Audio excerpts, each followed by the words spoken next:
আছে এলাকায় কি তুই তোর পোলার আমার মায়ের পিছনে লেলাই দিবি? মুখ সামনে কথা বলো মিয়া ভাই, নাইলে কিন্তু থামেন তো আপনারা।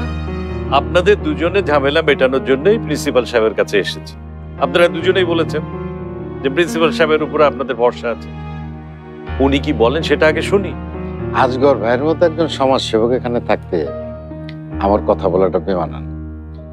তারপরে যখন বলতে বলছেন তখন বলি, দেখো বাচ্চা, আমার জানা মতে তোমার একমাত্র ছেলে পছন্দ করে আকবর ভাইয়ের ছোট মেয়েকে, এবং আকবর ভাইয়ের মেয়েরও তাতে সম্মতি আছে। এখন তোমরা যদি তোমাদের নিজেদের জেদের কারণে এই কচি মন দুটোকে কষ্ট দাও, সেটা কি ঠিক হবে? ওর লগে আমার কোনো সম্পর্ক হইতে পারে না প্রিন্সিপাল সাহেব।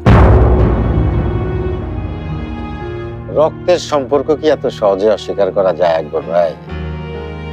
আমি বলি কি, আপনারা দুই ভাই ঝগড়াঝাটি বন্ধ করে শুধুমাত্র ছেলে মেয়ে দুটোর কথা চিন্তা করে ওদের সম্পর্কটা মেনে নেন, বিয়ে দিয়ে দেন।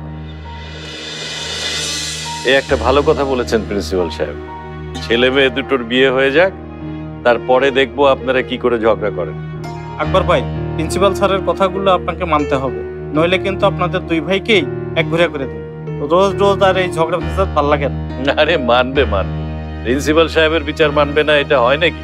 প্রিন্সিপাল স্যারের যখন সালিশি মানছি তখন ওনার বিচারও মানবো। তো আমার একটা শর্ত আছে, প্রিন্সিপাল স্যার আমার মায়ের বিয়েতে উকিল বাপ হইব, আর আজগর ভাই হইবেন সাক্ষী। যাক বাঁচালেন, আমি তো ভেবেছিলাম কি না কি সত্য।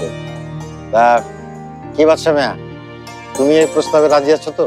আমি আর কি বলবো, আপনারা সবাই যখন বলছেন তখন আমার আর কোনো আপত্তি নাই। তাহলে দুই ভাই এখন হাত মিলান, দেখি